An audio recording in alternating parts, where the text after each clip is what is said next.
The morning sun cast long shadows across the Galactic Military Academy as Cadet Hana Kim walked toward the weapons range. Her boots made soft sounds on the metal floor of Centauri Prime Station. Around her, other cadets moved with excitement. Today was weapons qualification day. Everyone had been waiting for this moment. Hana carried a long black case in her hands. The case looked old compared to the shiny energy weapon containers that other cadets held. She moved quietly through the corridors while alien voices filled the air with chatter about their advanced weapons. The weapons range was huge. The ceiling stretched up so high that small clouds formed near the top. Holographic targets moved through the air at different speeds and distances. Environmental controls could change gravity, wind speed, and even the thickness of the air. This was where cadets from across the galaxy proved they could fight. Hana found an empty station at the far end of the range. She set her case down and opened it carefully. Inside lay a rifle that looked nothing like the weapons around her. It was made of dark metal and wood. No glowing lights. No digital displays. Just iron sights and a mechanical bolt action. The alien cadets nearby stopped their conversations. They stared at Hana's rifle with confused expressions. Vex was an Altarian with blue skin and 4 arms. He pointed at Hana's weapon and laughed. Look at the primitive human with her metal pellet thrower.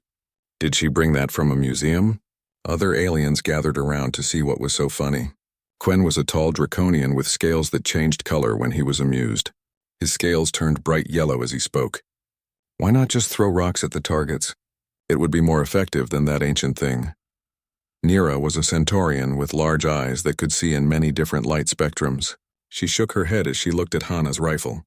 Even our younglings use plasma rifles. That weapon belongs in history books, not on a modern battlefield. More cadets came over to see what was happening. Soon a small crowd had formed around Hana's station. The aliens spoke in many different languages, but their laughter sounded the same in all of them.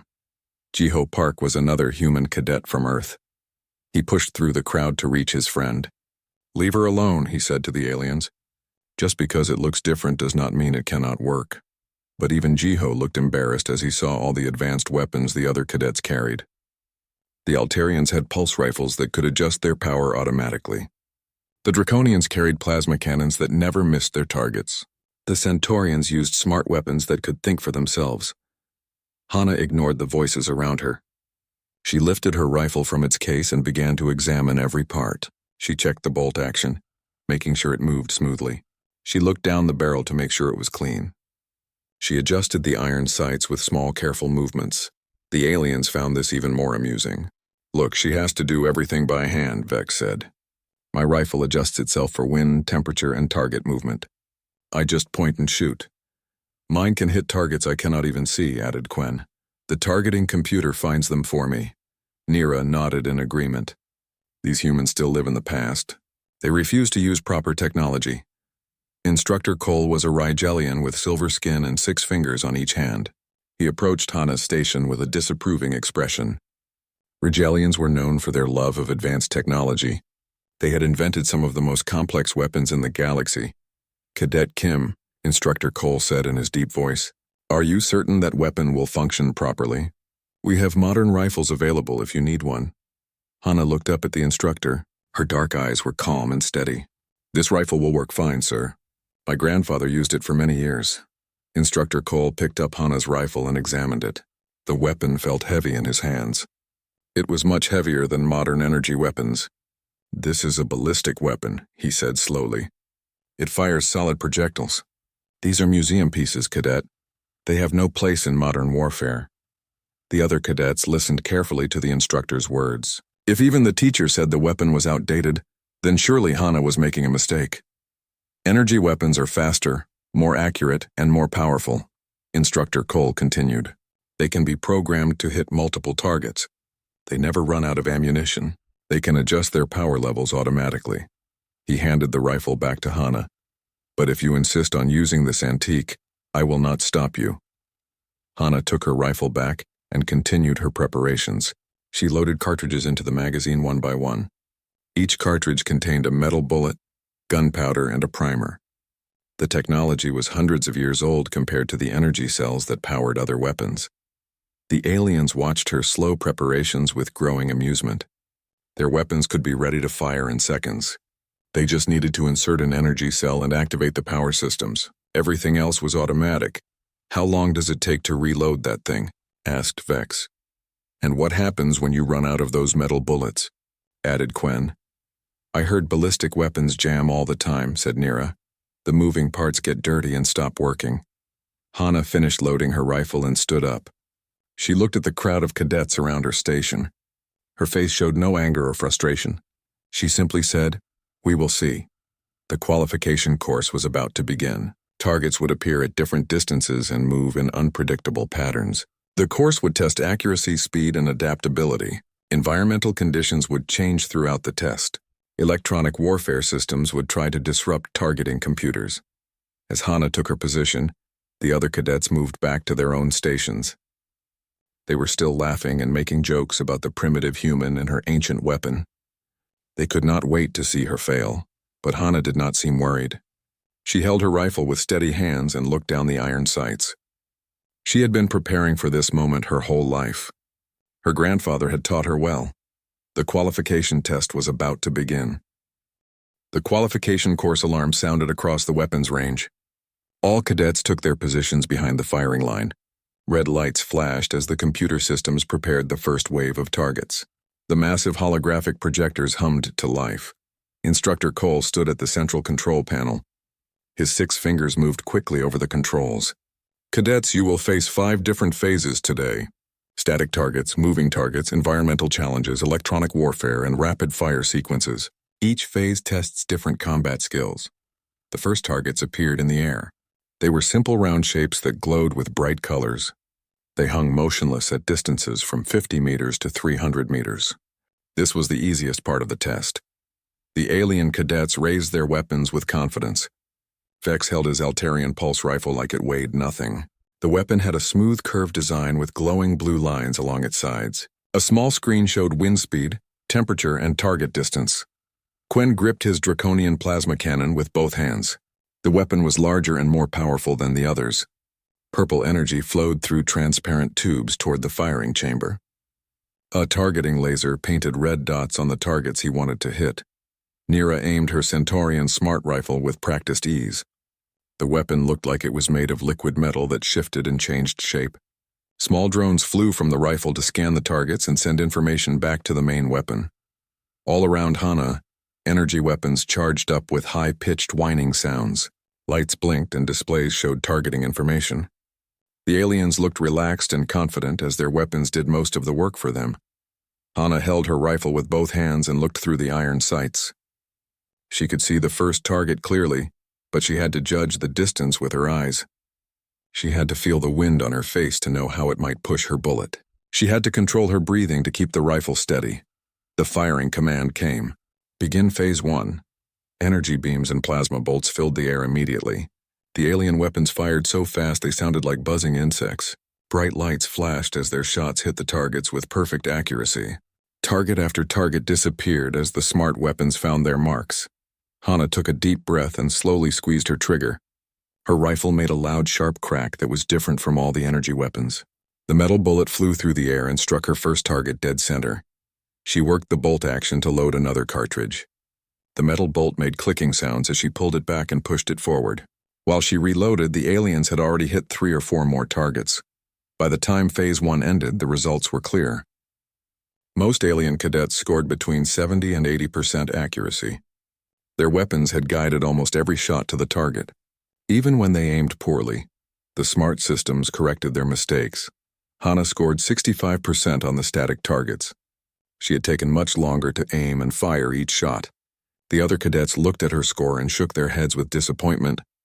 "I told you that ancient weapon would not work," Vex said loudly. "My rifle hit every target I aimed at." "The human is already falling behind," added Quen. "Wait until the targets start moving." Phase 2 began immediately. New targets appeared, but these ones moved through the air in unpredictable patterns. They flew fast and changed direction suddenly. Some targets were small and hard to see. Others moved behind obstacles that blocked clear shots. The alien weapons adapted quickly to the moving targets. Their computers calculated target speed and direction. They predicted where targets would be and fired ahead of them. Automatic tracking systems followed the targets as they moved. Vex fired rapid bursts at moving targets. His rifle's computer showed him exactly where to aim. Blue energy bolts chased the targets through the air and struck them with deadly accuracy. Quen used his plasma cannon's wide beam setting to hit multiple targets at once. The purple plasma spread out like a net and caught several moving targets in each shot. His targeting laser helped him lead fast-moving targets perfectly. Nira's smart rifle was the most impressive. It fired small guided bullets that could change direction in flight. Even when targets moved behind cover, her bullets curved around obstacles to hit them. Hana watched the moving targets carefully. She had to track them with her eyes and judge their speed manually. She had to predict where they would be when her bullet reached them. She had no computer to help her aim. She fired at a target moving from left to right. Her bullet missed by several inches. She worked the bolt action and tried again. This time she led the target more and hit it near the edge. The moving targets phase was much harder for everyone. The alien cadet scored between 60 and 75% accuracy. But Hana's score dropped to just 50%. She was clearly struggling with the faster pace. "Look at that," Nira said to her friends. "The primitive weapon cannot keep up with modern combat." "She needs a computer to tell her where to aim," laughed Vex. "But her ancient rifle has no computer." Instructor Cole announced the third phase. Environmental challenges will now begin. Gravity will change. Wind speed will increase. Atmospheric density will vary. Visibility will be reduced. The lights in the range dimmed. Artificial fog began to fill the air. The gravity generators started changing the pull of gravity from normal to twice as heavy and back again. Fans created strong winds that blew from different directions. Most alien cadets had trouble with the environmental changes. Their weapons still worked, but the changing conditions confused their targeting computers. When gravity doubled, energy beams curved downward more than expected. When strong winds hit, even guided projectiles missed their targets. Hana seemed less affected by the environmental changes. She adjusted her aim for wind and gravity the same way she always had, using her training and experience. She had learned to shoot in mountains where wind and weather changed constantly, but her scores were still lower than the aliens. The other cadets were satisfied that their advanced weapons were clearly superior to her primitive rifle. Then Instructor Cole announced Phase 4. Electronic warfare simulation will now begin. All targeting computers and guidance systems will face hostile interference. Suddenly, warning lights flashed red all over the range. Electronic jamming systems activated. The alien weapons began making error sounds as their computers failed. Everything was about to change. The electronic warfare phase had just begun when a new figure entered the weapons range. He was an older human man who walked with quiet confidence. His hair was gray and his face showed the lines of many years. He wore a simple military uniform with no visible rank badges or name tags. The man moved to the observation deck where instructors usually watched the training exercises. Other academy staff noticed him immediately.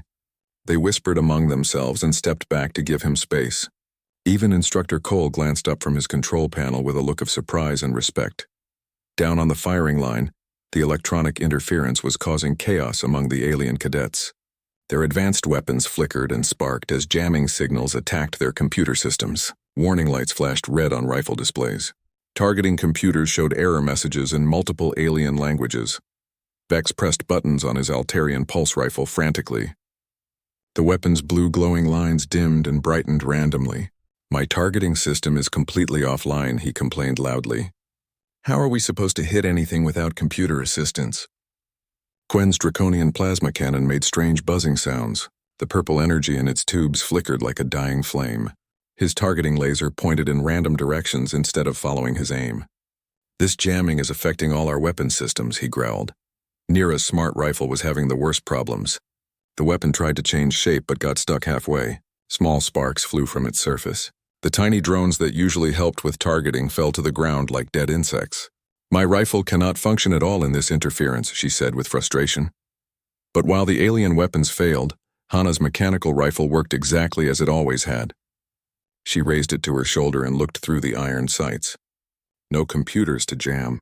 No electronics to interfere with. Just metal, wood, and her own skill. The mysterious observer on the deck leaned forward to watch her more closely. His experienced eyes noticed details that others missed. He saw how Hana held her rifle with perfect form. He watched her breathing pattern as she prepared to fire. He noticed how she calculated wind and distance in her head. Hana fired her first shot in the electronic warfare phase. The loud crack of her rifle echoed through the range. Her bullet struck the target perfectly in the center. While all around her the aliens struggled with their malfunctioning weapons, she worked the bolt action smoothly and prepared for her next shot. The observer nodded slowly, as if he recognized something familiar. He pulled out a small notebook and began writing notes. Other instructors tried to see what he was writing, but he held the notebook close to his chest. Below, the alien cadets were growing desperate. Their scores dropped dramatically as their weapons became unreliable. Vex managed to hit only 2 targets out of 10. Quen's plasma cannon overheated and shut down completely. Nira gave up trying to use her smart rifle and just stood there watching. Meanwhile, Hana was hitting target after target with steady accuracy. Her score climbed higher than it had been in any previous phase. Without the pressure to compete with computer-assisted weapons, her natural skill began to show clearly. "How is the primitive human doing better than us?" Vex asked in disbelief. "Her weapon has no advanced technology at all." "Maybe that is exactly why it works," Jiho said quietly. He was watching his friend with new understanding. "When all the computers fail, only basic weapons keep functioning." The mysterious observer walked down from the observation deck. He moved slowly among the firing positions, watching each cadet carefully. When he reached Hana's station, he stopped and studied her technique for several minutes. Hana was completely focused on her shooting. She did not notice the man watching her. She breathed slowly and steadily. Between shots, she checked wind direction by feeling the air on her face. She estimated distances by looking at the size and position of targets. Everything she did was manual and precise. The observer noticed her shooting stance. Her feet were positioned exactly right for stability. Her grip on the rifle was firm but not tense. Her cheek pressed against the stock in the same spot every time. These were not things someone learned from books or videos. This was training that came from years of practice. "Interesting," the man said quietly to himself. He walked closer and watched Hana load fresh cartridges into her rifle.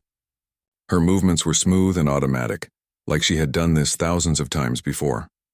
When the electronic warfare phase ended, the scores were announced. Most alien cadets had scored between 20 and 30% accuracy. Their advanced weapons had been nearly useless without computer assistance.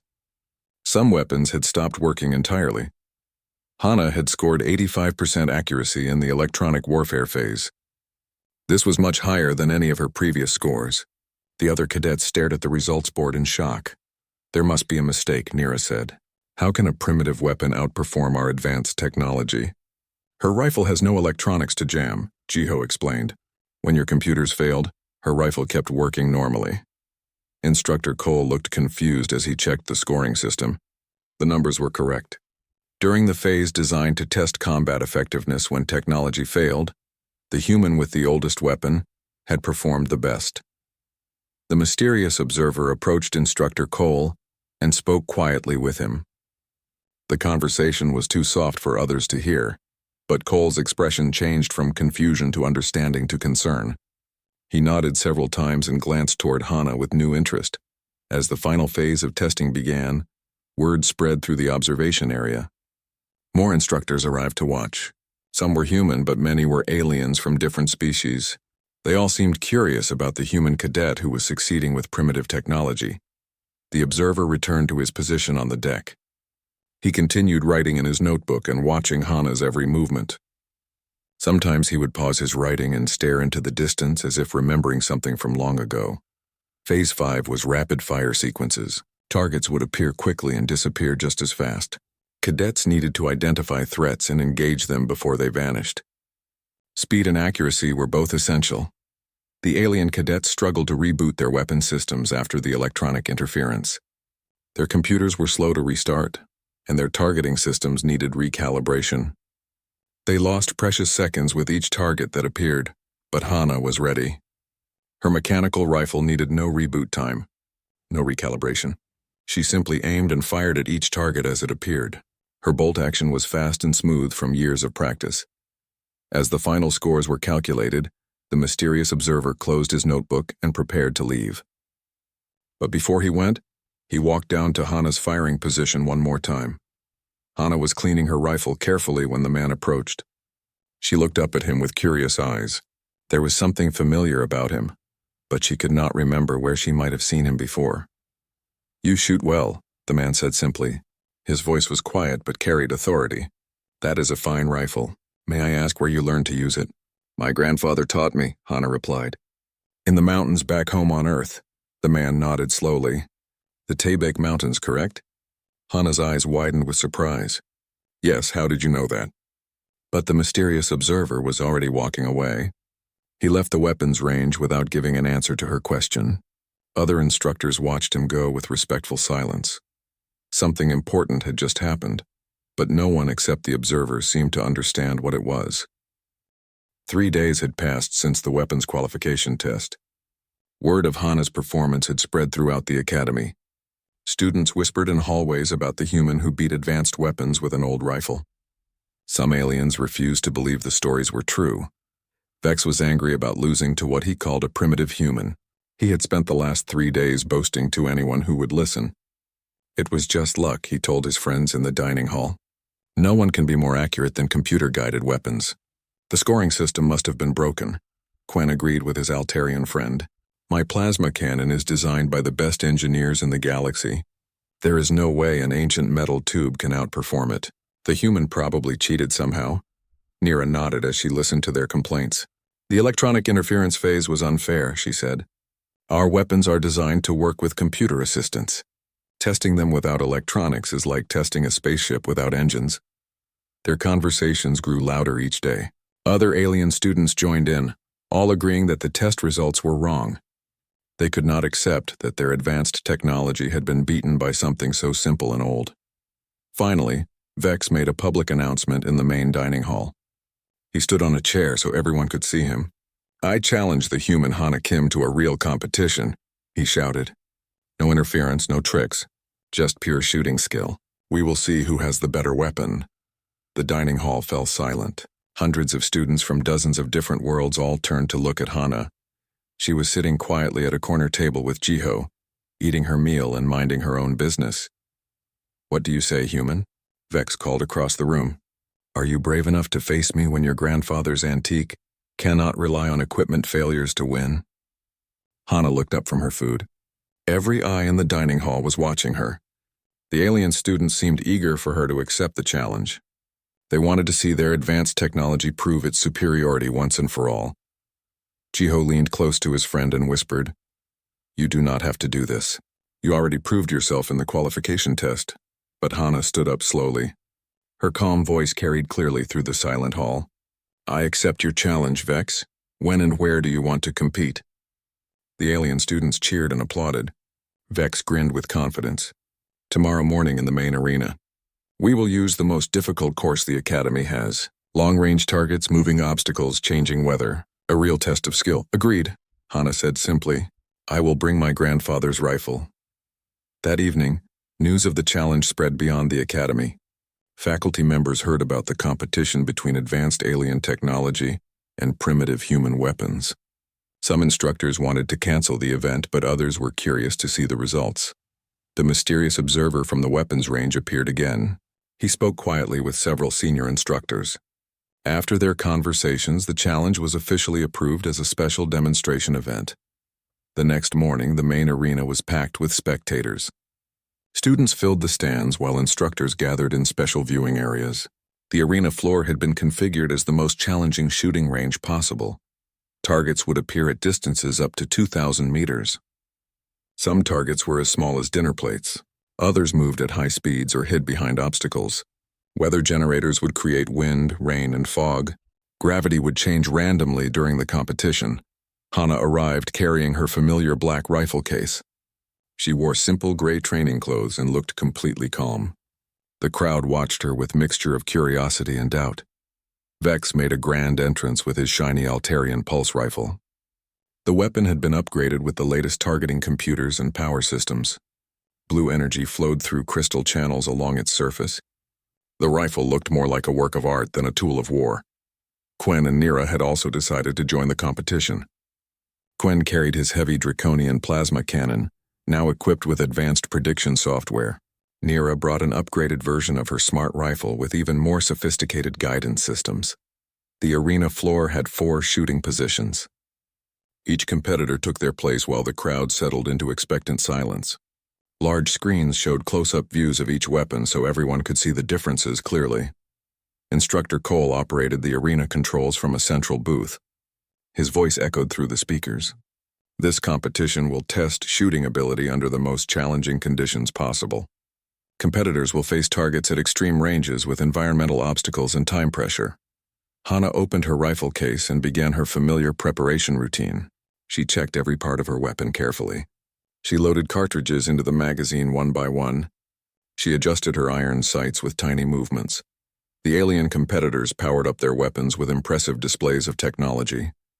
Lights flashed and computers beeped as systems came online. Their rifles ran automatic diagnostics and calibrated themselves for optimal performance. The first phase began with close-range targets.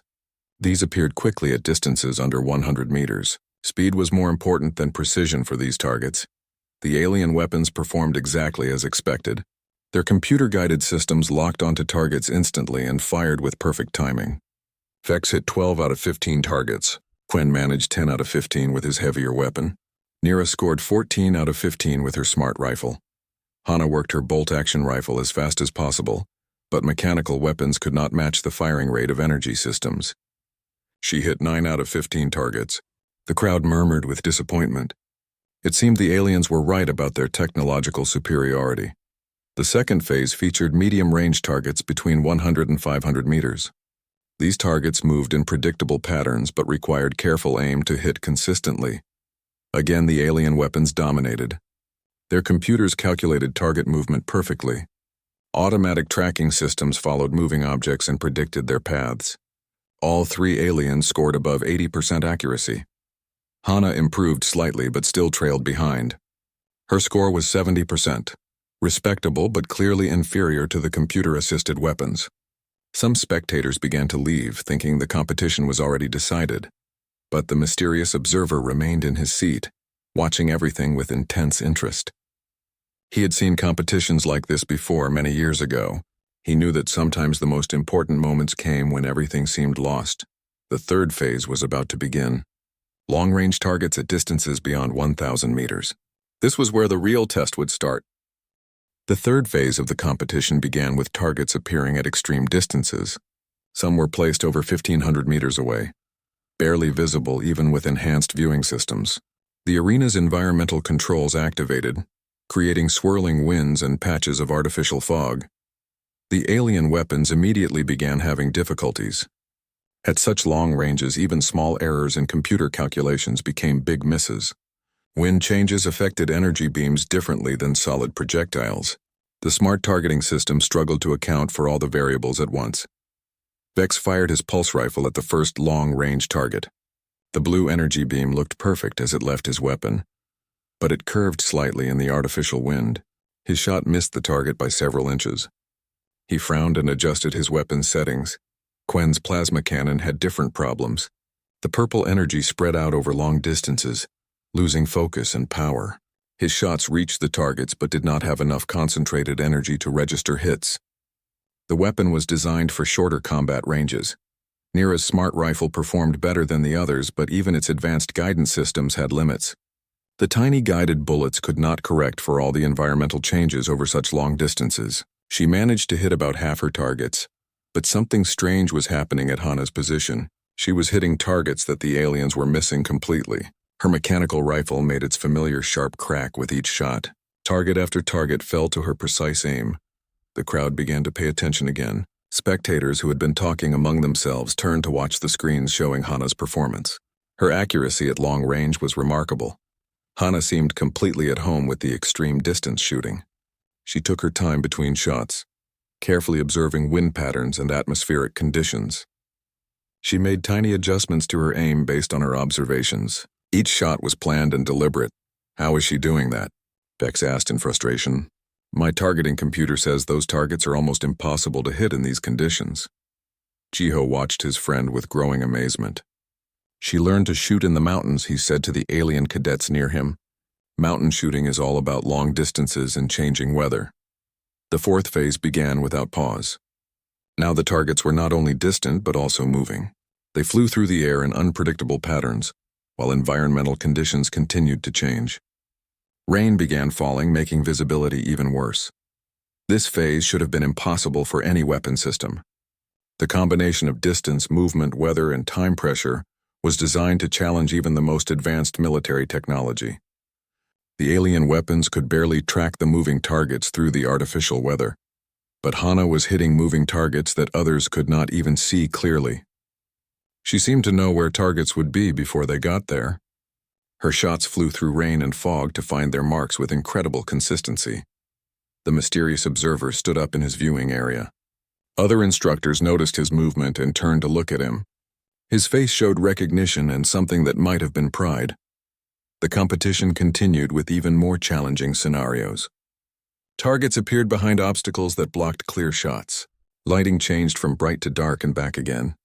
Gravity fluctuated randomly, affecting the path of all projectiles. By now it was clear that something extraordinary was happening. Hana was not just competing with the alien weapons, she was dominating them.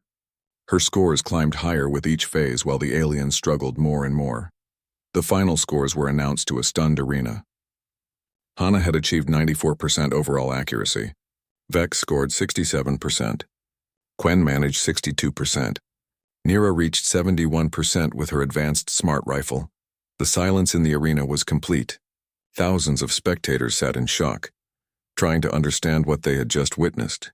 The most primitive weapon in the competition had destroyed the most advanced technology in the galaxy. Vex stared at his pulse rifle in disbelief. "This is impossible," he said loudly. "There must be something wrong with the scoring system. No one can be more accurate than computer-guided weapons."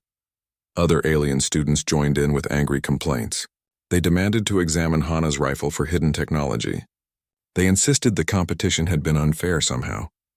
They could not accept that their advanced systems had been beaten so completely. The complaints grew louder and more heated. Some aliens accused Hana of cheating. Others claimed the targets had been easier for her somehow. The celebration of advanced technology had turned into an angry mob demanding answers. Then the mysterious observer began walking down from the viewing area toward the arena floor. The crowd noise gradually faded as people noticed his movement. There was something about his presence that commanded respect and attention. He walked slowly across the arena floor toward Hana's shooting position. Every step was deliberate and purposeful. Other instructors followed at a respectful distance. Even the angry alien students fell silent as he approached. Hana was cleaning her rifle when the man reached her position. She looked up at him with curious eyes. She still did not know who he was or why he seemed so interested in her performance. The man stopped a few feet away from Hana and studied her face carefully. Then he looked at her rifle, examining its design and construction with expert eyes. Finally, he turned to face the crowd of spectators who were watching and waiting. When he spoke, his voice was quiet, but it carried clearly through the arena's sound systems. Every word was chosen carefully and delivered with absolute authority. Only Rangers train like that. The simple statement hit the arena like a thunderbolt. Conversation stopped instantly. Even the alien students who did not understand the reference could tell that something important had been said. Human instructors in the crowd began to whisper urgently among themselves. Some looked shocked. Others nodded with sudden understanding. The mysterious observer's words had revealed a secret that changed everything. The man continued speaking in his quiet, authoritative voice. This young woman carries more than just her grandfather's rifle. She carries the training and traditions of Earth's mountain rangers. What you have witnessed today is not luck or chance. It is the result of the most demanding military training program humanity ever created. He paused and looked directly at Hana. Your grandfather was Master Sergeant Donghyun, Kim of the 3rd Mountain Ranger Battalion. He served with honor in battles that most of the galaxy never knew happened. He trained you well. Hana's eyes widened with shock and emotion. Tears began to form as she realized this man had known her grandfather personally. You served with him? She asked in a whisper. I did, the man replied. My name is Colonel Taewon Seo. I commanded the Rangers for 20 years. Your grandfather saved my life more than once. The arena remained completely silent as the truth began to unfold. The mysterious observer was about to reveal secrets that had been hidden for decades. Colonel Taewon Seo stood in the center of the arena with thousands of eyes watching him. His weathered face showed the lines of someone who had seen too much war and lost too many friends. But his voice remained steady and strong as he began to tell a story that most of the galaxy had never heard. The mountain rangers were created during humanity's early expansion into space, he began. When human colonies were attacked by hostile forces, when communication was cut and supply lines were broken, when all technology failed in the worst possible conditions, the Rangers were sent in. The alien students listened with growing fascination. They had never heard of these Rangers before. Human military records usually talked about space fleets and powered armor troops, not soldiers who fought with primitive weapons. Rangers trained in Earth's most brutal environments, Colonel Seo continued. The Himalayas, the Andes, the mountains of Korea where Sergeant Kim learned his skills. They learned to survive when there was no food, no shelter, and no hope. They learned to fight when their enemies had every advantage. He turned to look at Hana, who was still holding her grandfather's rifle with trembling hands. They learned to shoot when there were no computers to help them, no targeting systems to guide their bullets, no energy weapons that never missed. They learned to become one with their weapons, to judge distance and wind by instinct, to hit targets that others could not even see. The crowd was completely silent now. Even the alien students who had been complaining about the competition results were listening intently. This was military history they had never learned in their schools. The Rangers fought in places where energy weapons failed because of electromagnetic interference, Colonel Seo explained. They fought when power cells ran out and spare parts were impossible to find.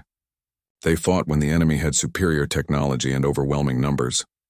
Vex raised his hand hesitantly. If they were so skilled, why have we never heard of them before? Colonel Seo's expression grew sadder. Because most of them died doing their job. Rangers were sent on missions that were considered impossible. They held defensive positions that could not be held. They rescued civilians from planets under attack. They bought time for evacuations and reinforcements. The colonel walked over to where Hana sat and placed a gentle hand on her shoulder. The 3rd Mountain Ranger Battalion was destroyed defending the colony on Kepler 442b. Hostile forces had surrounded the civilian population. The colony's defenses had failed. Evacuation ships were still 3 days away. He paused, remembering events from decades past. Sergeant Kim and 37 other Rangers held the enemy back for those 3 days. They had no air support, no artillery, no reinforcements, just their rifles and their training.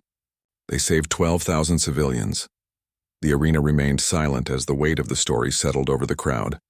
12,000 lives saved by 38 soldiers with primitive weapons. How many Rangers survived the battle? Asked Nira quietly. None, Colonel Seo replied simply. The evacuation ships found their positions overrun. But every civilian had escaped safely. The Rangers had completed their mission. Hana wiped tears from her eyes as she learned the truth about her grandfather's final battle. She had always known he died serving humanity, but she had never known the full story. The Ranger program was discontinued after Kepler 442b. Colonel Seo continued. Military leaders decided that advanced technology was the future of warfare. Soldiers with primitive weapons were considered outdated and inefficient. He looked around the arena at all the alien students with their advanced weapons. But technology has weaknesses. Computers can be hacked. Power systems can fail. Guidance systems can be jammed. When all your advanced systems stop working, what do you have left? The question hung in the air unanswered. The alien students looked at their sophisticated weapons and realized how helpless they would be without computer assistance. Rangers trained to fight when everything else failed, Colonel Seo said. They developed skills that no computer could replicate. They learned to adapt to any situation using only their minds, their bodies, and their weapons. He gestured toward Hana. This young woman carries those traditions in her blood and her training. Every morning she wakes before dawn to practice just as her grandfather taught her. She studies wind and weather patterns. She maintains her weapon with perfect care. She trains her body and mind to work together as a single system. Instructor Cole stepped forward from the group of academy staff. Colonel, are you suggesting we should return to primitive weapons training? I am suggesting that advanced technology should supplement human skill, not replace it, Colonel Seo replied. Your students perform well when their computers work perfectly. But what happens when they face an enemy who can disable those computers? He looked directly at the alien cadets. Today you learned that lesson. When your targeting systems failed, your accuracy dropped to almost nothing. But Cadet Kim's accuracy improved because she was finally competing on equal terms. Vex looked at his pulse rifle with new understanding. Our weapons make us dependent on technology, he said slowly. We never learned the basic skills that would let us fight without computer help. Exactly, Colonel Seo nodded. Rangers believed that the weapon was just a tool. The real weapon was the person holding it. All the technology in the galaxy cannot replace proper training, discipline, and skill. He turned back to Hana, who had composed herself and was listening carefully. Your grandfather would be proud of what you accomplished today. You proved that the Ranger traditions are still valuable, even in a galaxy full of advanced technology. The colonel reached into his jacket and pulled out a small metal badge. It was worn and tarnished with age, but the mountain and star design was still clearly visible. This belonged to your grandfather, he said as he handed the badge to Hana. He would want you to have it. Hana took the badge with reverent care. It was warm from being carried close to Colonel Seo's heart for all these years. Thank you, she whispered. Colonel Seo addressed the entire arena one final time.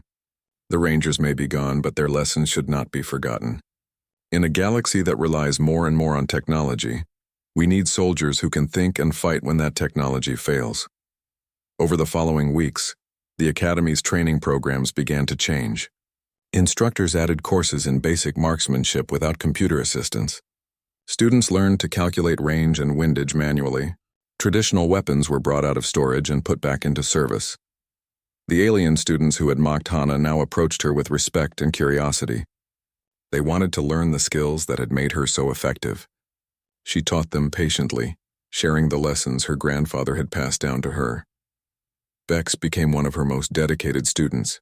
I understand now, he told her one day while practicing with iron sights. Advanced technology is powerful, but it made us weak. We forgot how to be soldiers.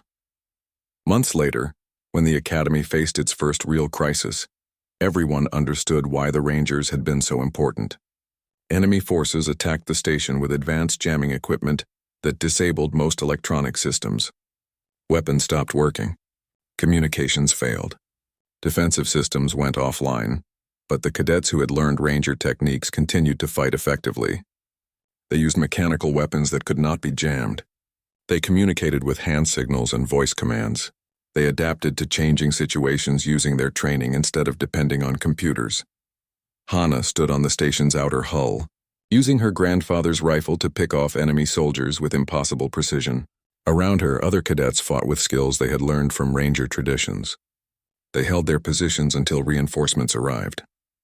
Later, as the battle was ending, Colonel Seo found Hana cleaning her rifle in the weapons bay. Your grandfather trained you well, he said with a smile. The Rangers live on. Hana looked at the badge pinned to her uniform. The mountain and star gleamed in the artificial light. He taught me that the hardest way is usually the right way, she said. Technology should make us stronger, not weaker. The colonel nodded in agreement. Remember that lesson always. Pass it on to others. Make sure the galaxy never forgets that sometimes the oldest ways are still the best ways. As Hana shouldered her rifle and walked toward the Academy's main halls, other cadets followed her with respect and admiration.